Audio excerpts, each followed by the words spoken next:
사랑하는 주님, 함께 예배로 나올 수 있게 하신 것 감사하고, 또 저희가 함께 주님 앞에 나아갈 때 지금 모든 성도들에게 담대한 마음과 당당한 마음을 허락하여 주시기를 소원합니다. 사랑하는 주님, 이 가운데 하나님의 회복하심과 구원하심과 새롭게 하심의 은총이 충만할 것을 믿고 주님 앞에 모든 연약한 마음과 죄된 마음을 내려놓고 주님 앞으로 담대히 나아가게 하여 주시기를 소원합니다. 사랑하는 주님, 주님께서 회복하지 못하실 죄악이 없으며 주님께서 간섭하지 않는 일들이 없으며 주님께서 품지 못할 사연이 없는 것을 주님 저희가 믿는 마음으로 지금 주님 앞에 나아갈 수 있도록 주님 도우시기를 간절히 소원합니다. 주님, 저희가 예배로 모일 때마다 주님의 임재하심을 소망하고 기대하는 마음을 허락하여 주시옵소서. 주님, 이 예배 가운데 하나님의 말씀이 선포되어지며 성령의 충만한 임재가 가득하며 우리 한 사람 한 사람이 새롭게 부활의 하나님을 만날 수 있도록 주님, 저희 가운데 기대하는 마음과 믿는 마음을 허락하여 주시기를 소원합니다. 사랑하는 주님, 세상이 어둡고 혼란스럽고 우리의 삶의 형편들이 만만치 않습니다. 주님, 어린아이부터 노년에 이르기까지 마음의 심한 짐들을 가지고 이 땅 가운데 서며 살아갑니다. 사랑하는 주님, 믿음을 허락하여 주시기를 소원합니다. 하나님께서 이 길을 함께 가시는 것을 굳게 믿는 믿음을 허락하여 주시고 우리 가운데 베푸시는 주님의 가르치심을 신뢰하는 마음을 허락하여 주시기를 소원합니다. 주님, 기도하며 말씀을 연구하며 탐구하며 하나님의 뜻을 구하는 일에 게으르지 아니하도록 주님, 어린아이부터 노년에 이르기까지 주님, 이 교회 가운데 하나님 은총을 허락하여 주시기를 간절히 소원합니다. 주님, 아이들이 하나님을 만나게 하여 주십시오. 하나님께서 평생을 우리 어린아이들과 젊은이들 가운데 함께 하실 것을 믿는 마음을 주님 허락하여 주시기를 소원합니다. 사랑하는 주님, 저희가 예배로 나아가고 또 기도하며 하나님의 말씀을 대할 때 하나님으로 말미암는 깊은 기쁨과 충족함이 우리 가운데 가득하게 하여 주시기를 소원합니다. 하나님의 임재만으로 기뻐하며 충만한 기쁨 가운데 만족할 수 있도록 주님, 저의 마음을 열어주시기를 소원합니다. 하나님의 나라의 그 부요함과 아름다우심과 하나님의 임재의 그 영광스러움을 주님 저희로 보게 하여 주시기를 소원합니다. 주님, 이 민족이 주님의 말씀 가운데 있는 그 거룩한 기쁨을 잃어버리고 허탄한 것을 좇으며 채우지 못할 배고픔 가운데 그 갈망 가운데 몸부림치는 것을 주님께서 긍휼히 여기시고 주님, 저희 가운데 거룩한 배고픔을 허락하여 주시기를 소원합니다. 하나님의 말씀을 갈구하는 마음과 하나님과 함께하기를 갈구하는 마음을 주님, 이 민족 가운데 새롭게 부어주시기를 간절히 소원합니다. 주님, 교회마다 거룩한 소망으로 새롭게 되게 하여 주시고 하나님의 나라와 그 일을 구하는 간절한 기도가 충만케 하여 주옵소서. 주님, 새로운 마음을 부어주시기를 소원합니다. 주님, 저희가 주님으로 말미암아 기뻐하며 만족케 하여 주옵소서. 주님, 교회 지체들 가운데 연약한 자들 많이 있습니다. 병마와 싸우고 있으며 마음이 무너져 있는 자들이 있으며 여러 가지 형편의 어려움 가운데 하나님께 간절히 구하며 간구하는 자들이 있습니다. 주님, 저들의 고통과 저들의 기도에 저희가 함께합니다. 하나님, 교회로 함께 주님께 나아갑니다. 주님, 우리의 모든 연약한 가운데 함께하여 주시고 주님의 회복하심이 이 예배 가운데 함께하여 주시기를 간절히 소원합니다. 말씀을 전하시는 목사님 붙드시고 우리가 성령 안에서 깊이 교제하게 하여 주옵소서. 예수 그리스도의 이름으로 기도합니다. 아멘.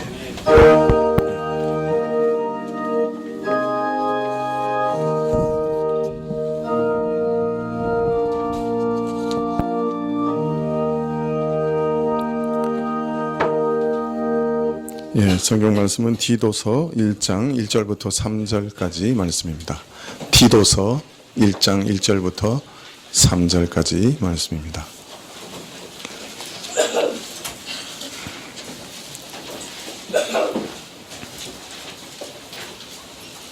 디도서 1장 1절부터 3절.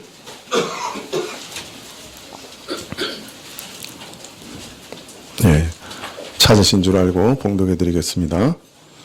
신약 348쪽입니다. 디도서 1장 1절부터 3절. 하나님의 종이요 예수 그리스도의 사도인 바울 곧 나의 사도된 것은 하나님의 택하신 자들의 믿음과 경건함에 속한 진리의 지식과 영생의 소망을 인함이라. 이 영생은 거짓이 없으신 하나님이 영원한 때 전부터 약속하신 것인데 자기 때에 자기 말씀을 전도로 나타내셨으니 이 전도는 우리 구주 하나님의 명대로 내게 맡기신 것이라. 아멘.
예, 감사합니다. 바울은 지금 자신이 가장 중요하게 생각하고 항상 힘쓰는 일들을 디도에게 말하고 있습니다. 그 이유는 참 거칠고 힘든 그레데 지역에서 사역하는 디도가 또 이러한 일들을 유념하고 꼭 기억해야 할 것이다 생각했기 때문에 지금 인사말에서 그것을 말하고 있는 것이죠. 바울이 힘쓰는 것이 무엇인가? 그것은 하나님께서 택하신 자들로 믿게 하고 영생의 소망에 근거한 경건에 이르는 진리를 깨닫게 하는 것이다. 우리말의 성경하고 조금 다르게 번역하고 있기 때문에 조금 혼란스러우실지 모르지만 하나님께서 택하신 자들로 믿게 하고 영생의 소망에 근거한 경건에 이르는 진리를 깨닫게 하는 것이다.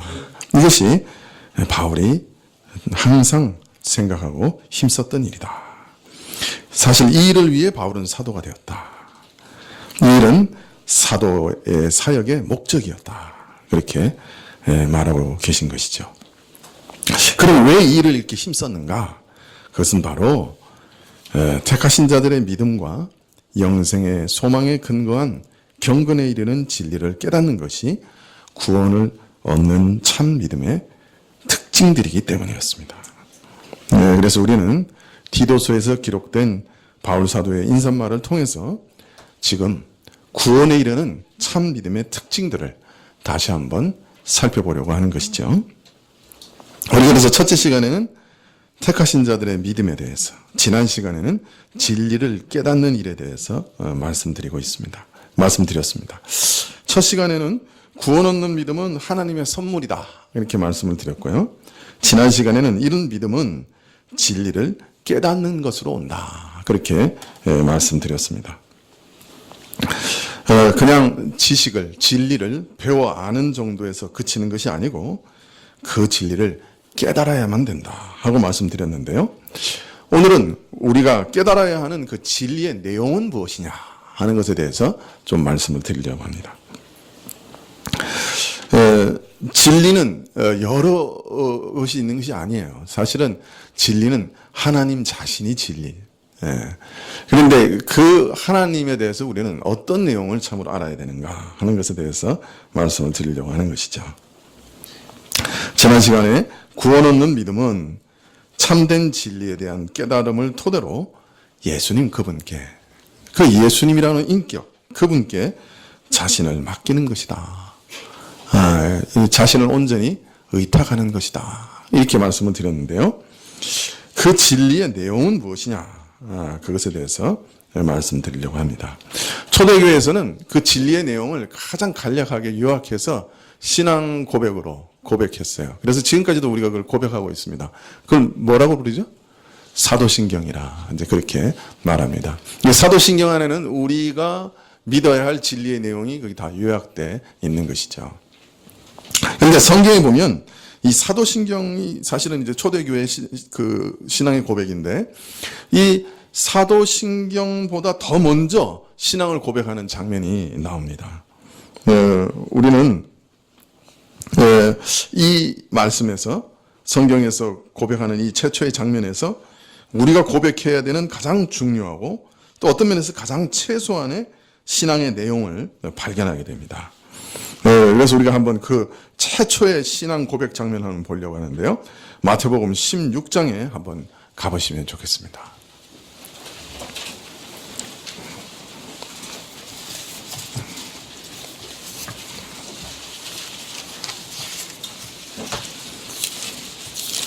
구원 얻으려고 하면 최소한 어떤 지식을 가지고 있어야 되느냐, 어느 정도의 진리의 내용을 가지고 있어야 되느냐, 그것에 대해서 최초로 발견할 수 있는 곳이 마태복음 16장입니다. 16장을 한번 펼쳐놓어 보시면 좋겠는데요. 예수님께서 지금 십자가에서 죽으시기 위해서 예루살렘으로 올라가시기 직전에 가이사라 빌립보라는 도시에서 잠깐 쉬고 계셨어요. 이제 예루살렘으로 올라가실 건데 거기서 이제 죽으실 것입니다. 자, 예수님께서는 십자가에 죽으시기 위해 예루살렘으로 올라가시기 직전에 이 가이사라 빌립보라는 도시에서 제자들에게 물어보셨습니다. 사람들이 나를 누구로 하느냐? 그렇게 물으시자 제자들이 대답합니다. 16장 14절을 한번 보십시오. 16장 14절에 보면 더러는 세례 요한, 더러는 엘리야, 어떤 이는 예레미야나 선지자 중에 하나라 하나이다. 제자들은 유대인들이 보통 예수님이 누구신가 이렇게 대해서 생각하는 그 생각들, 그 소문들을 얘기하고 있어요. 세례 요한이 다시 살아난 분이다. 엘리야가 다시 살아난 분이다. 아니다. 예레미야다. 이런 분들은 모두 뛰어난 선지자들이긴 하지만 그러나 다 어떤 면에서는 사람들이죠. 평범한 사람들이죠. 저들은 예수님이 누구신지 그 정체를 꿈에도 생각하지 못했어요. 당신 사람들은 예수님을 그저 사람들 중에 특출난 사람이다. 그렇게 생각하고 있었던 것이죠. 자, 제자들의 대답을 들으신 예수님께서 단도직입적으로 너희는 나를 그러면 누구라 하느냐? 너희는 나를 누구라 하느냐? 아주 직접적으로 물어보셨어요. 우리가 예수님을 믿는다 할 때 예수님을 어떤 예수님으로 알고 믿느냐? 이게 굉장히 중요해요. 예수님을 어떤 분으로 알고 믿느냐? 예수님 당시에도요, 예수라고 하는 이름을 가진 분은 많았어요. 여호수아라는 말이 예수란 말이죠. 구약에도 예수라는 이름을 가진 분들이 많았어요. 그런데 우리는 어떤 예수를 믿느냐? 이제 그게 중요하죠.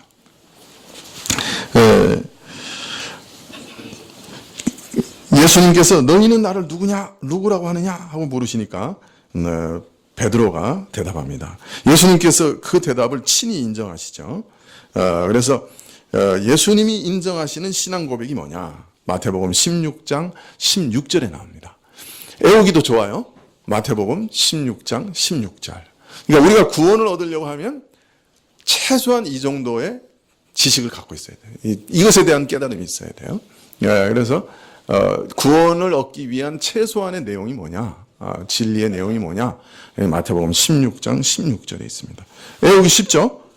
다음 시간까지 우리 중고등부 또 유초등부 다 외워오는 걸로 약속? 네.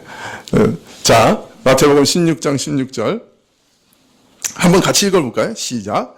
시몬 베드로가 대답하여 가로되 주는 그리스도시요 살아계신 하나님의 아들이시니이다. 한번 다시 읽어볼까요? 시작. 시몬 베드로가 대답하여 가로되 주는 그리스도시요 살아계신 하나님의 아들이시니이다. 예, 베드로는 먼저 주님은 그리스도이심을 믿습니다. 이렇게 대답합니다. 예수님을 믿는다고 할 때는 예수님을 그리스도로 믿는 것을 말합니다. 메시아로 오신 예수님을 믿는 겁니다. 원래 그리스도라는 말은 헬라 말이고요. 메시아라는 말은 히브리어 말인데요. 같은 말이에요. 메시아를 번역하면 그리스도, 헬라어로 번역하면 그리스도로 번역했어요. 메시아라는 말은 기름 부음을 받은 자라는 뜻인데요. 하나님께서는 이스라엘이 범죄하여 망하고 심판당하게 되었을 때 바로 이 망하게 된 이스라엘을 위해 구원자, 메시아를 보내셔서 저들을 구원해 내시겠다 이렇게 약속하셨어요. 그래서 구약에 보면 앞으로 오셔서 이스라엘을 구원하실 메시아에 대한 예언이 참 많아요. 굉장히 많아요. 그런데 그 예언 중에 매우 우리가 좀 주목해 볼 만한 특별한 예언이 있어요. 그건 이사야서 9장 6절 이하에 있습니다. 이사야서 9장 6절 이하를 한번 이렇게 마태복음을 손으로 잡으시고 한번 살펴보실까요? 마태복음 16장으로 다시 돌아올 거니까. 네, 이사야서 9장 6절입니다.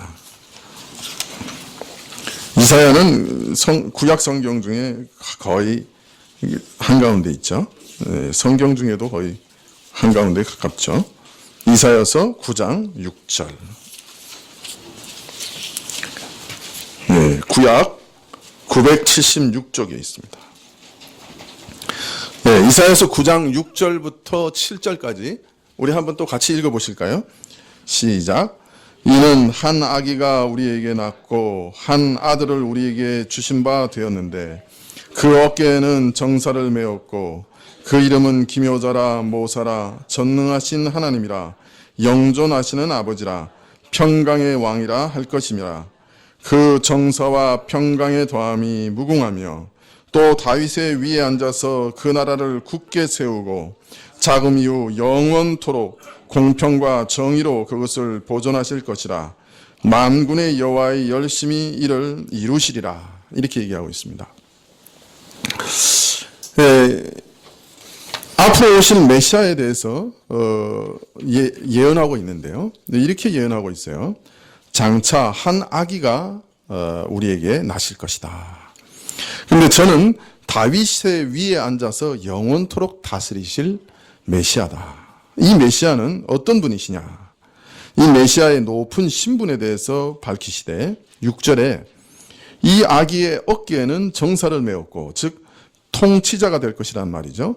그 이름은 기묘자라 모사라 전능하신 하나님이라 영존하시는 아버지라 평강의 왕이라.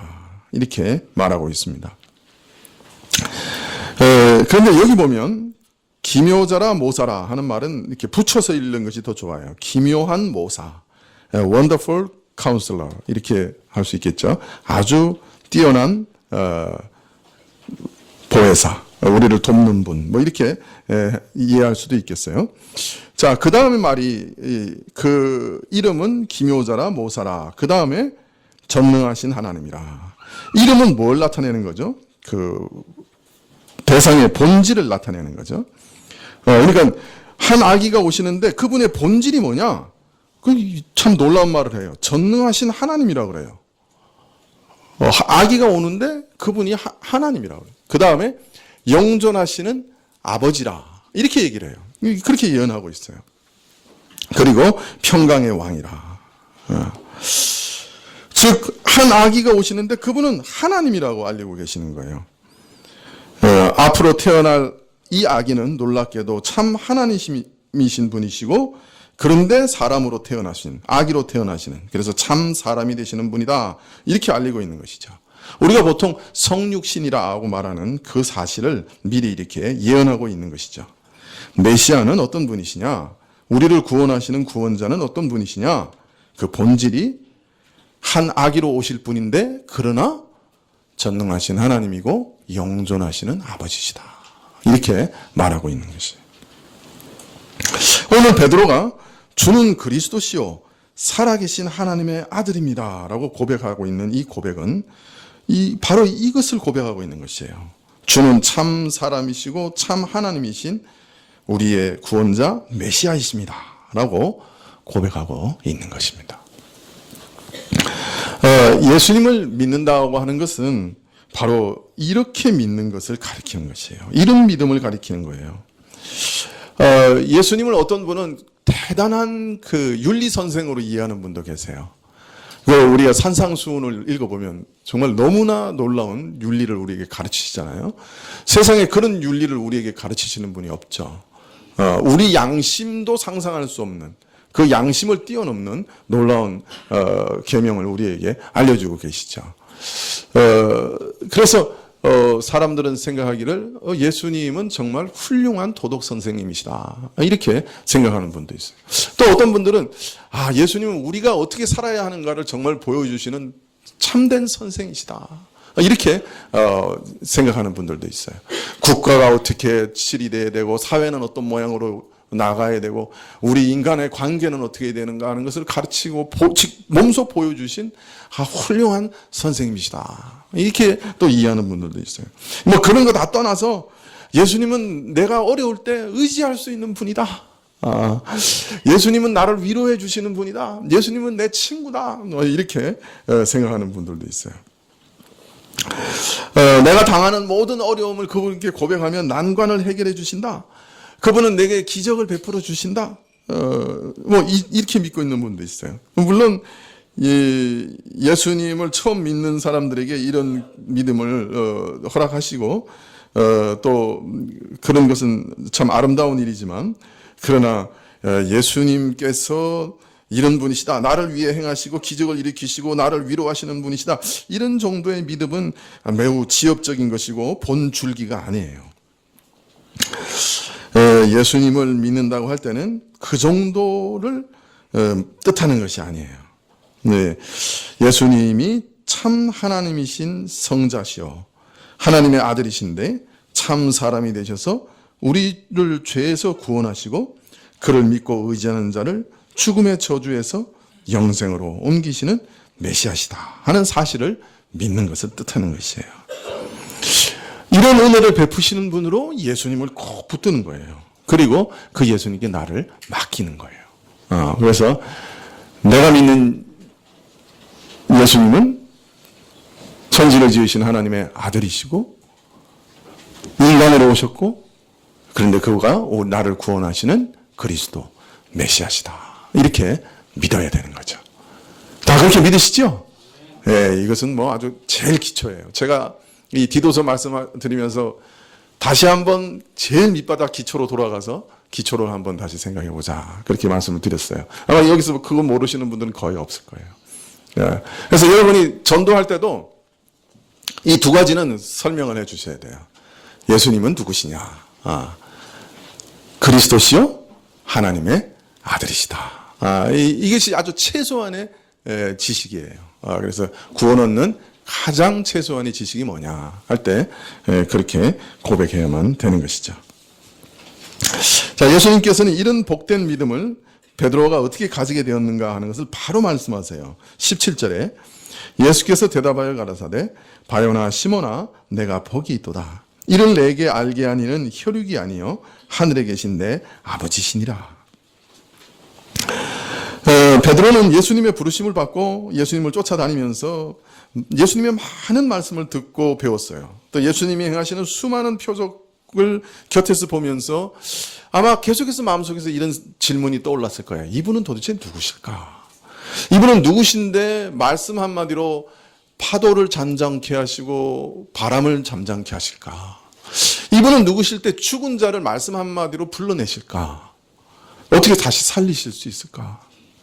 이분은 누구신데 참 사람으로서는 말할 수 없는 죄사함의 은혜를 선포하실 수가 있을까? 중풍병자를 지붕을 뚫고 이렇게 내렸어요, 사람들이. 그 예수님께서 뭐라 하셨어요? 내 죄가 사함을 받았다. 이제 그럴 때 예루살렘에서 온 바리새인들과 서기관들이 그 집에 가득 있었어요. 그건 왜 왔냐면 예수님이 누구신가 평가로 온 거예요. 그런데 이제 이 사람들 앞에서 예수님이 자기를 누구신가를 보이신 거예요. 그 뭐라고 얘기했어요? 네 죄사함을 받았느니라. 그때 이제 이 바리새인들이 전부 깜짝 놀랐죠. 참남하다. 아니 죄사함은 오직 하나님 한 분만 하실 수 있는데 저가 사람이면서 어떻게 사람의 죄를 사한다고 말할 수 있느냐? 다 경하겠죠. 네, 그들이 정말 바로 알았던 것은 죄를 사해 주실 수 있는 분은 누구밖에 없다? 하나님밖에 없다 하는 걸 바로 알았어요. 그런데 자신들의 눈으로 보고 있는 저 예수님이 하나님이시다 하는 건 몰랐어요. 네, 그런 것들을 보면서 베드로는 계속 생각했을 거예요. 이분이 도대체 누구실까? 그러나 베드로가 이런 배움과 경험과 생각 또 기도 그가 애써 노력한 그 모든 수고가 베드로 하여금 믿게 한 건 아니라는 거예요. 그의 모든 배움과 경험과 노력이 아무 성과 없이 끝날 수도 있었어요. 그 얘가 누구죠? 3년 동안이나 예수님을 따라다니면서 베드로하고 똑같이 예수님의 말씀과 기적을 다 보고도 못 믿은 사람이 있었죠. 누구예요? 가룟 유다요. 네. 가룟 유다도 똑같은 과정을 겪었을 거예요. 그죠? 이분이 누구신가 자꾸 또 생각하고 또 생각했을 거예요. 그러나 가룟 유다는 처음부터 마지막까지 단 한 번도 예수님에 대한 올바른 깨달음을 얻은 적이 없었어요. 그래서 예수님께 속하지도 못했고 예수님을 참으로 믿는 믿음을 얻지도 못했어요. 비록 배우고 경험하고 생각하고 기도하면서 예수님을 믿게 되는 것이 사실입니다. 말씀을 안 배우면서 예수님 믿을 수는 없어요. 그러나 베드로로 하여금 참으로 예수님께서 하나님의 아들 메시아라고 하는 사실을 깨닫고 영접하고 의지하게 만든 것은 바로 하나님께서 친히 알리신 일이라 그렇게 말하고 계세요. 예수님께서 말하고 계시는 거예요. 야, 네가 지금 그것을 깨닫고 믿게 된 것은 그 하나님이 알리신 거야 라고 말씀하고 계시는 거예요. 그래서 지난 시간에 뭐라고 그랬어요? 처음 이 시작할 때 구원 없는 참된 믿음은 누구의 선물이라고요? 하나님 자신의 선물이다. 그렇게 말씀합니다. 하나님이 선물로 주셔야 알 수 있는 거예요. 하나님이 깨닫게 해주셔야 예수님이 누구신가 하는 것을 바로 깨달을 수가 있어요. 그래서 우리가 믿는다고 하는 것은 어떤 사실, 어떤 내용을 인정하는 것으로 그치는 게 아니에요. 여러분, 예수님이 하나님의 아들이시다라고 하는 것을 제일 먼저 인정한 게 누구예요? 마가복음이나 이런 데 보면 공회당에 가서 예수님께서 말씀을 전하시는데 거기 있던 누가? 귀신 들린 사람이 제일 먼저 알아봤어요. 예수님을. 그럼 뭐라 그랬어요? 하나님의 아들이시다. 이렇게 얘기했어요. 하나님의 아들이시라고 하는 것을 누가 제일 먼저 알았어요? 귀신이 제일 먼저 알았어요. 그러나 그것을 아는 것으로는 구원 얻을 수 없어요. 그죠? 당신은 하나님의 거룩한 아들이십니다라고 귀신들도 고백했지만 그 귀신들도 알았지만 물론 아는 것도 어려운 일이죠. 그러나 안다고 해서 되는 게 아니에요. 믿음은 예수님이 나를 구원하시는 메시아이시구나, 하나님의 아들이시구나 하는 것을 깨닫고 자신을 전적으로 예수님께 맡기는 것이에요. 자기의 영혼을 예수님께 탁 맡기는 거예요. 맡기는 것이 그런데 쉽지 않아요. 여러분, 지난번에 첫 시간에 제가 디도서 첫 시간에 말씀드렸지만은 여러분이 나한테 아무 보증도 안 받고 아무것도 안 잡히고 돈을 탁 빌려줄 수 있느냐 물어봤더니 두 사람만 빌려주겠다고 그런 것 같아요. 제 기억에. 탁 자기 것을 맡기는 것은 쉬운 일이 아니에요. 그런데 자기 영혼을 맡긴다. 자기 운명을, 앞날을 다 맡긴다. 자기 전체를 다 맡겨버린다. 그건 쉬운 일이 아니죠. 근데 그런 예수님이 정말 하나님이시다, 나를 구원하러 오신 메시아시다 하는 것을 정말 깨닫고 자기 영혼을 탁 맡기는 것, 그건 하나님의 선물이라. 혈육의 깨달음이 아니고 하늘에 계신 아버지께서 계시로 알게 해주셔서 깨닫고 믿게 된 것이다. 그렇게 말씀하셨어요. 그래서 제가 그랬어요. 하나님이 구원 얻는 믿음은 하나님이 주시는 선물이다. 이렇게 말씀드렸던 거예요. 자, 그러면 하나님이신 예수님께서 왜 이처럼 사람이 되셔서 꼭 이 땅에 오셔야만 했습니까? 마태복음 16장 21절에 그 이유를 말씀합니다. 16장 21절을 한번 같이 읽어볼까요? 시작. 이때로부터 예수 그리스도께서 자기가 예루살렘에 올라가 장로들과 대제사장들과 서기관들에게 많은 고난을 받고 죽임을 당하고 제3일에 살아나야 할 것을 제자들에게 비로소 가르치시니. 조금 덥지 않으세요? 이게 더우시면 제 설교는 이게 졸기 딱 좋기 때문에 이 온도가 굉장히 중요해요. 조금 추위에 떠는 게. 자, 여러분, 여기서 제일 중요한 단어 중에 하나가 뭐냐면요, 비로소라는 말이에요. 비로소라는 말은 무슨 말이죠? 뭔가 계속 하고 싶으셨는데 드디어 때가 돼서 비로소 하게 됐다, 그런 말이죠. 그러니까 다른 말로 말하면 예수님께서 정말로 제자들에게 꼭 하고 싶은 말이 있었어요. 그런데 이제 비로소 가르치시기 시작한 거예요. 베드로가 정말 참된 고백을 했어요. 예수님은 구약에서 그렇게 예언했던 메시아시고 하나님의 아들이세요. 라고 이제 베드로가 고백하니까 진짜 그 원하시던 대답을 듣자마자 비로소 가르치기 시작했어요. 뭘 가르치시는 거예요? 그런데 메시아인 하나님의 아들이신 메시아가 왜 이 땅에 오신 거야? 그 오신 이유를 비로소 가르치기 시작하신 거예요. 예수님이 정말 이걸 가르치고 싶으셨던 거예요. 그런데 드디어 비로소 가르치셨어요. 근데 왜 오셨다는 거예요? 예수님께서는 이 땅에?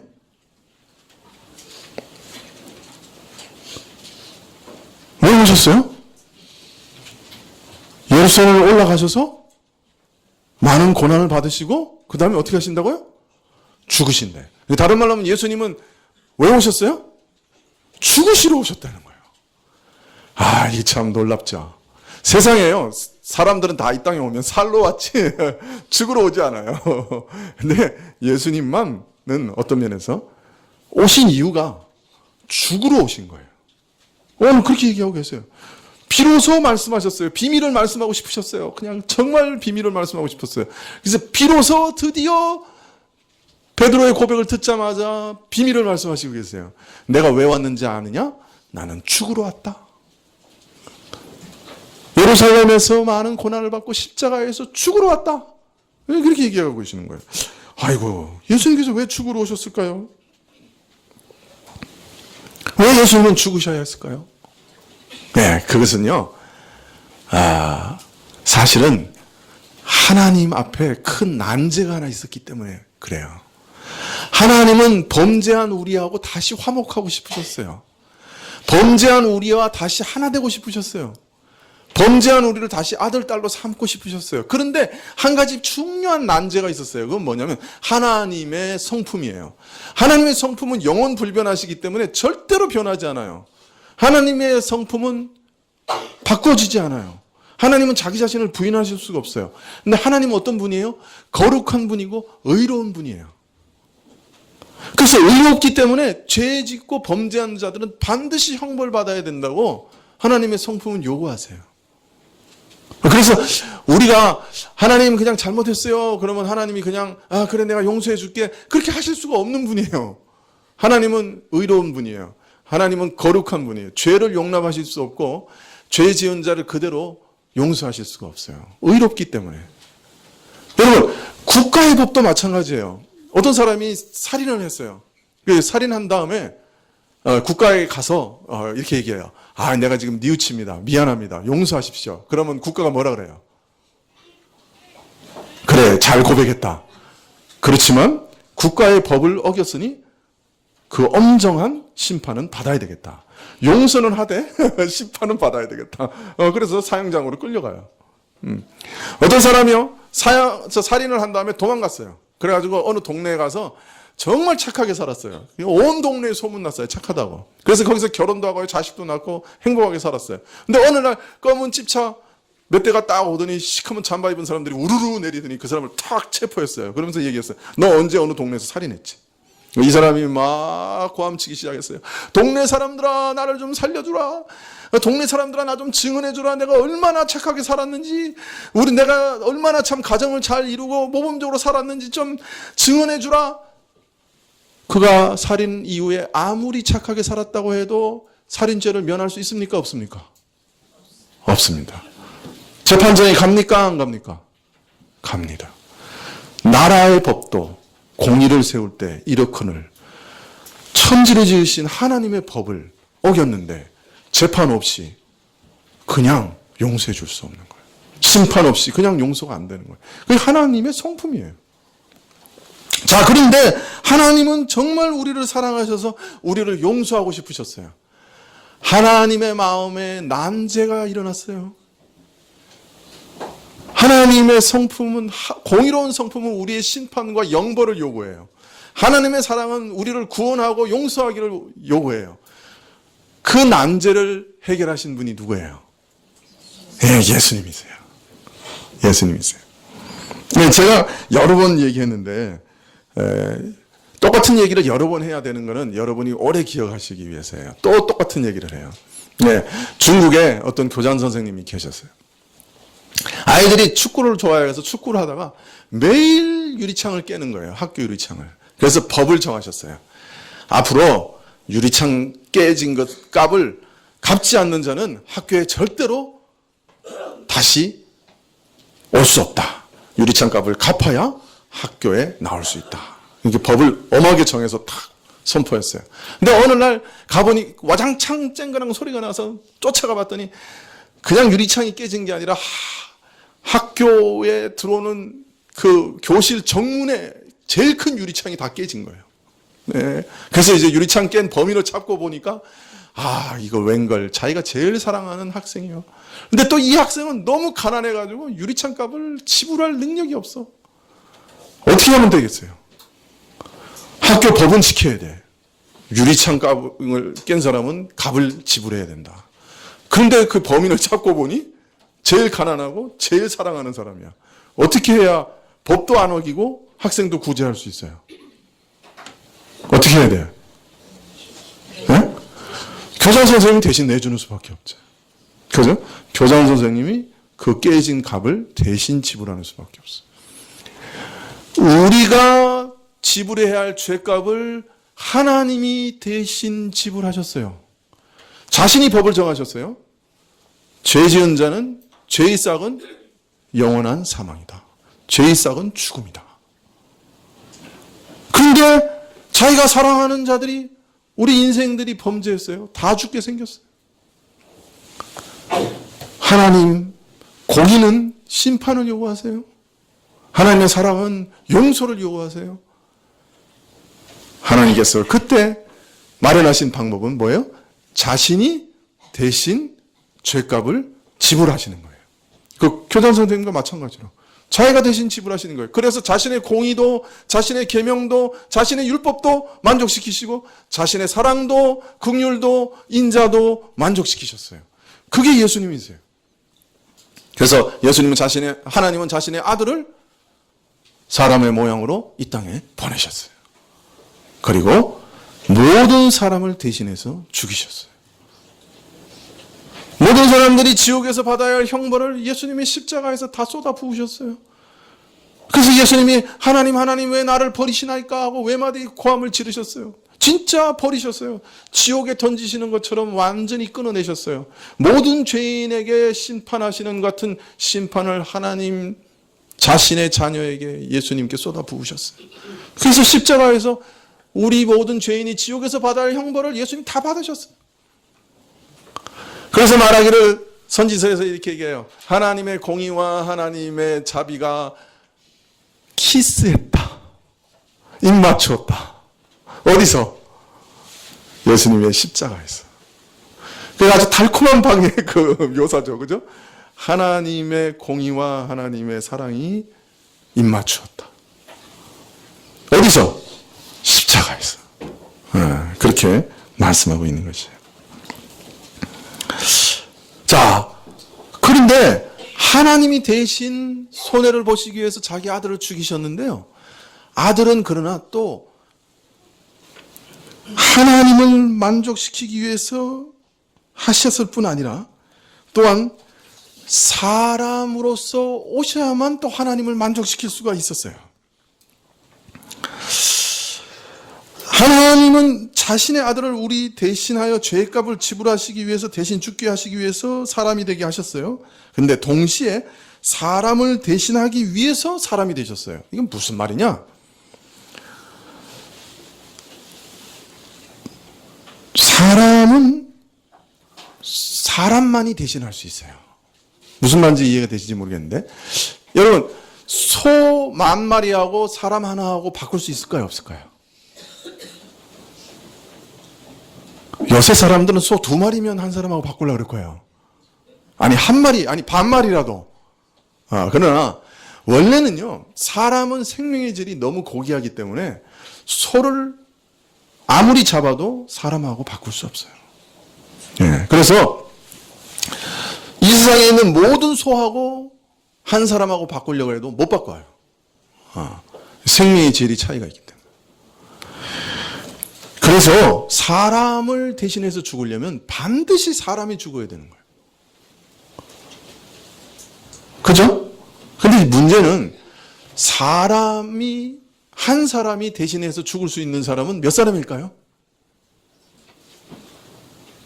한 사람이 대신해서 죽을 수 있는 사람은 몇 사람일까요? 한 사람이죠. 한 사람의 생명값은 한 사람만 지불할 수 있어요. 그래서 예수님이 사람이시기만 하면, 그죠? 아무리 죄 없는 예수님이라도 한 사람을 대신해서만 죽으실 수 있어요.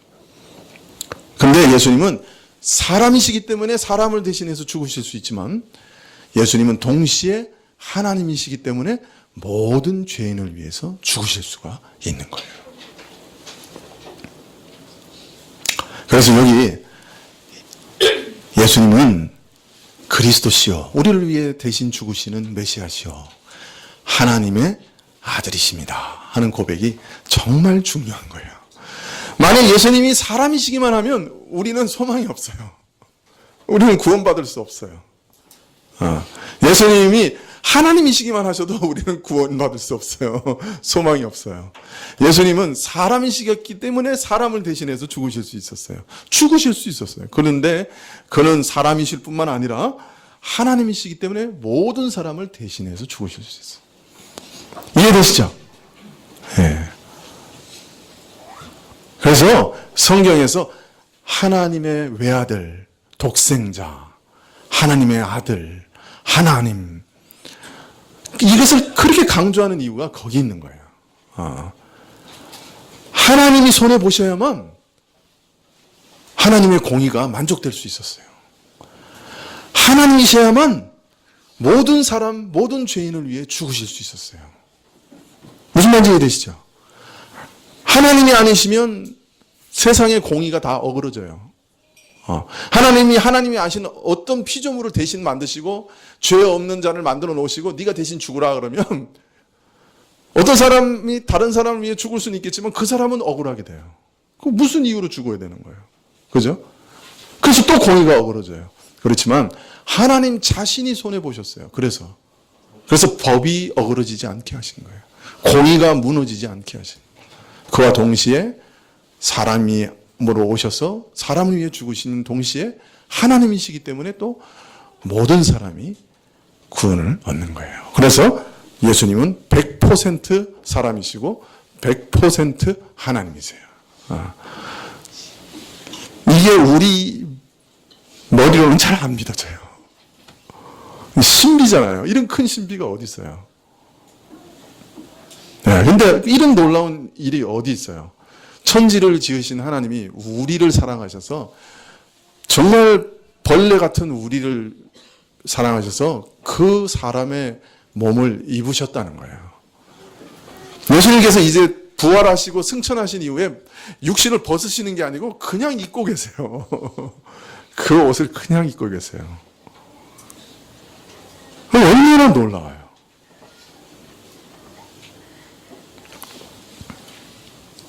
하나님께서 우리 신랑이 되시기 위해서 우리의 육신을 입고 우리의 모양으로 오셨어요.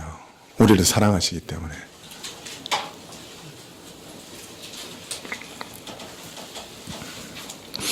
예수님께서 우리 구원에 필요한 모든 일을 이처럼 다 이루셨기 때문에 마지막으로 요한복음 19장 30절에 보면 십자가에서 다 이루었다 이렇게 외치셨어요. 그런데 사람과 하나님과 서로 화해하고 사람이 구원에 필요한 모든 것을 다 이루셨다. 더 이상 뭘 필요로 하지 않는다 라고 선포하고 계시는 거예요.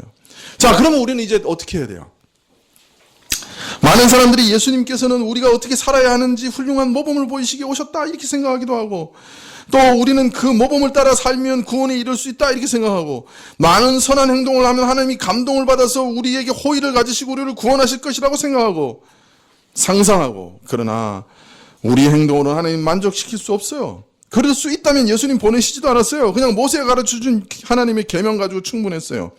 그러나 우리는 우리 행위로는 우리 죄를 갚을 수 없어요. 이미 범죄한 죄를 이후에 선으로 아무리 행한다고 해도 갚을 수 없어요. 살인죄는 아무리 선하게 살아도 그 이후에 다시 심판받아요. 그죠? 이 세상에서 하나님 계명을 어긴 그 어떤 죄도 하나님 앞에서 심판을 받아요.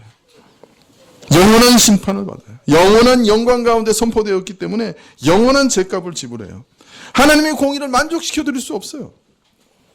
그래서 그리스도께서 우리를 위해서 하신 일로 말미암아 우리는 구원을 받는 거예요. 내가 한 일이 아니라 그리스도가 나를 위해 하신 일을 통해서 내가 구원받는 거예요. 우리더러 어떤 일을 하라고 말씀하시는 것이 아니에요. 어떤 일을 해서 구원받으라고 말씀하신 적이 없어요. 구원의 사역은 그리스도의 일이에요. 그가 행하시는 일이에요. 그러므로 구원의 일은 그리스도의 일이지 우리의 할 일이 아니에요. 이것을 아는 것이 구원의 핵심이에요. 구원에 필요한 모든 일은 내 밖에서 이루어졌다.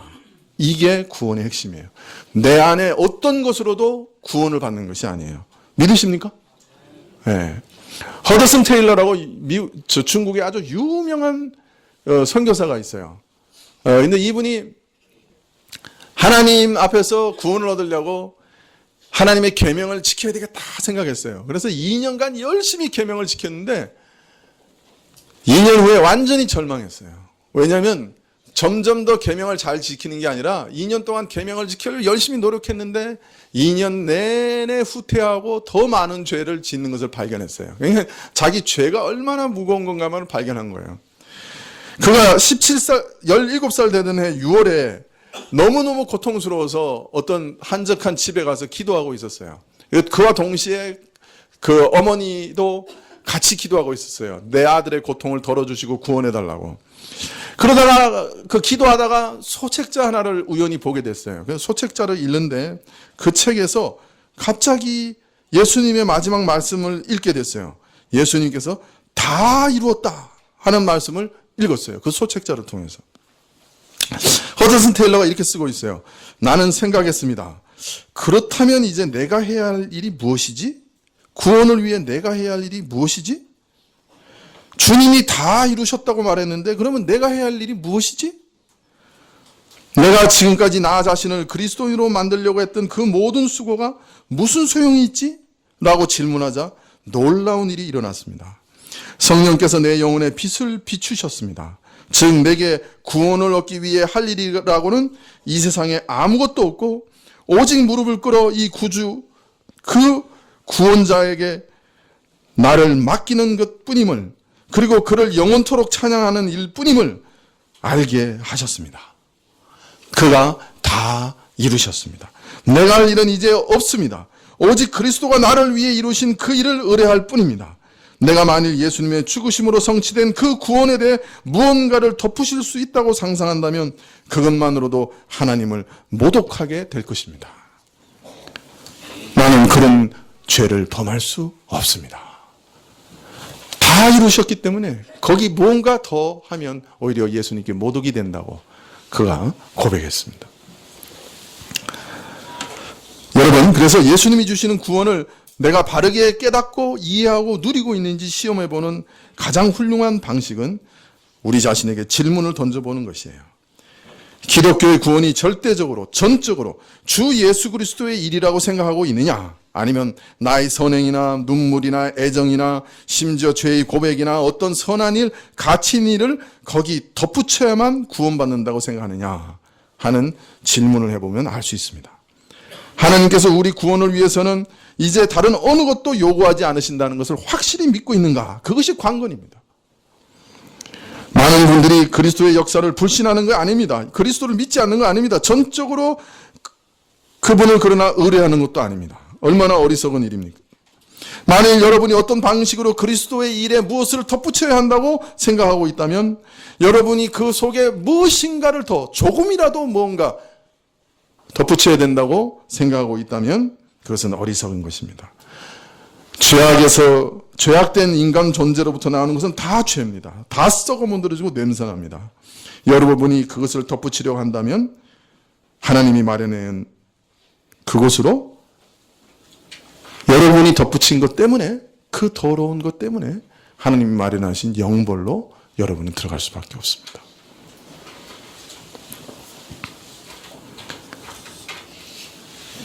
그리스도께서 외치셨습니다. 다 이루었다.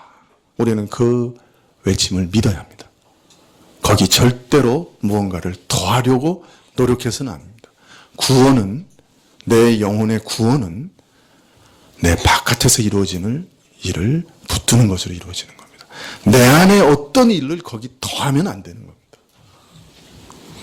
그래서 우리는 우리 구원의 확신을 우리 감정이나 우리의 느낌이나 어떤 경험에 두어서는 안 됩니다. 우리가 신앙생활을 우리 체험이나 느낌 위에 올려놓으면 우리 삶은 항상 불행하게 됩니다. 오늘 아침 기분이 아주 좋고 믿음이 충만했다가 출근하자마자 바뀔 수도 있습니다. 구원의 확신이 충만하다가 소화불량에 걸리면 우울한 마음 가운데서 구원의 확신을 잃어버릴 수도 있습니다. 여러분, 우리 우울증 중에 약 30%는 소화불량에서 오는지 아십니까? 우리는 그렇게 이상한 존재입니다. 우리의 감정은 우리의 모든 것에서부터 영향을 받고 흔들립니다.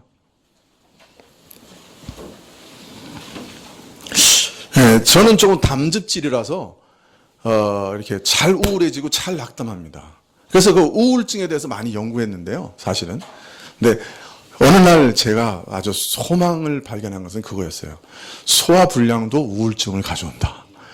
그거 저에게 굉장한 그 복음이었어요. 소화불량에 자주 걸리거든요. 내 우울증의 그 근본이 이 소화불량일 수도 있겠구나.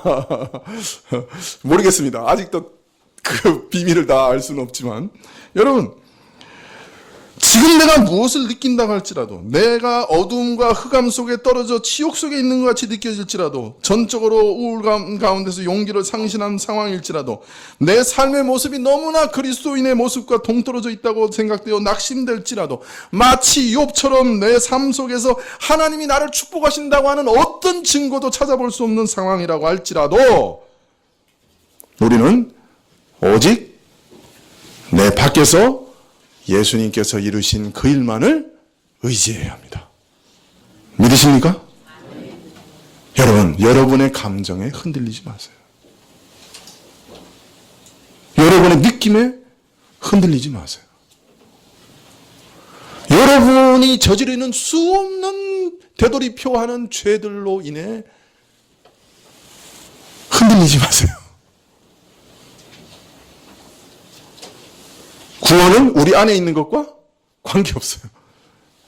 내 밖에서 이미 이루어졌어요. 내가 태어나기 전에 갈보리에서 이미 이루어졌어요. 그 사실을 붙드는 것이 믿음이에요. 그 사실을 깨닫고 믿는 사람은 어떤 상황에서도 흔들리지 않아요. 어떤 폭풍이 몰아쳐도 그것을 붙들고 있어요. 날마다 내가 오히려 그리스도인과는 점점 더 멀어지는 것 같이 보여도, 성화가 아니라 악화되는 것 같아도 그것을 붙들고 있으면 소망이 있어요. 그것을 붙들면 힘이 생겨요. 다시 일어날 수 있어요. 크고 두려우신 하나님 앞에서 그 죄 많은 우리 인생이 어떻게 날마다 설 수 있어요? 어떻게 담대함으로 설 수 있어요? 어떻게 당당함으로 설 수 있어요? 오직 주의 죄사함만 바라보고 어린아이같이 예수님이 이루신 것만을 붙드는 거예요. 그것이 유일한 방식이에요. 여러분은 여러분을 향해 있던 그 시선을 돌려 예수님을 지금 바라보고 계십니까? 그의 일이 얼마나 위대한 일인지 예수님을 바라보고 계십니까? 그분의 일이 얼마나 충분한 일인지 예수님을 바라보고 있습니까? 그분의 일이 얼마나 확실한 일인지 예수님을 바라보고 계십니까? 여러분을 바라보는 시선을 돌리십시오. 여러분 안을 들여다보고 있던 시선을 돌리십시오. 이제 예수님을 바라보십시오. 구원을 얻기 원하시면 예수님을 바라보십시오. 예수님을 붙드십시오. 예수님은 우리 구원에 필요한 모든 일을 다 이루셨습니다. 완벽하게 이루셨습니다. 기도하시겠습니다.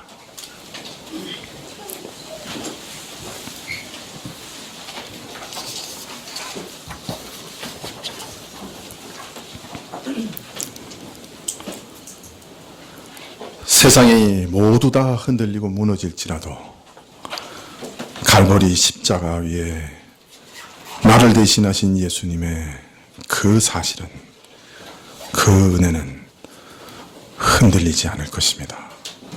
흔들 수 없을 것입니다. 나는 날마다 무너지고 절망하고 범죄하고 엎드러지고 우울하고 또 되돌아보고 의심하는 자이지만 나를 위해 이루신 그 일은 흔들리지 않고 흔들림 없이 십자가 위에 서 있습니다. 주여 우리에게 이 십자가 붙드는 은혜 허락해 주십시오. 꼭 붙들게 해 주십시오. 이 예수님께 우리 자신을 의탁하게 해 주십시오. 우리의 시선을 항상 예수님께 고정할 수 있게 해 주십시오. 예수님의 이름으로 기도합나이다. 아멘. 네, 92장 찬송하시겠습니다.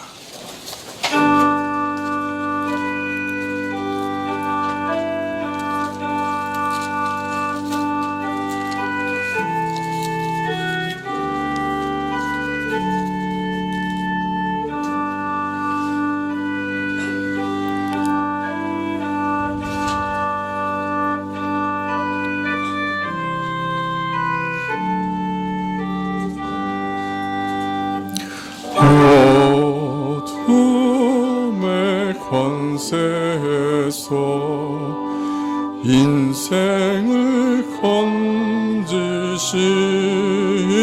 주, 길 잃고 헤매이던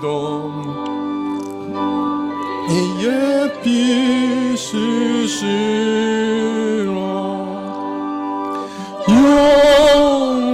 영원한 그 나라의 참모습 보이시고 그 얼굴 밝은 광채 우리 길 비추인다.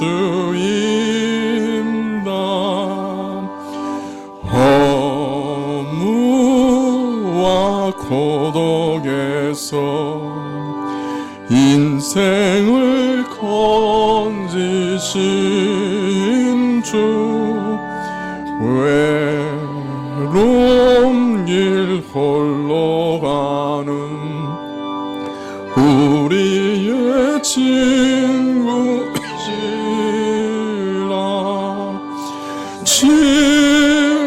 진리의 험한 고개 싸우며 넘어가는 성도의 발걸음에 구세님 주시도다.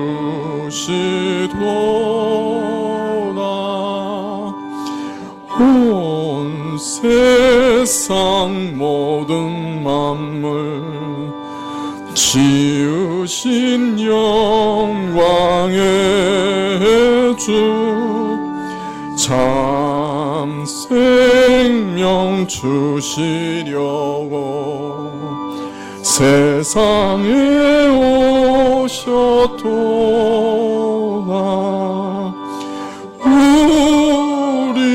우리의 죄와 허물 대속해 주셨으니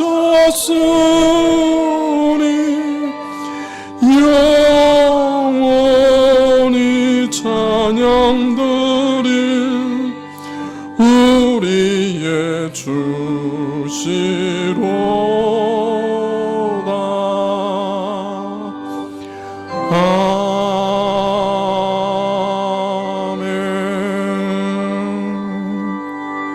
아멘. 예, 기도하시겠습니다.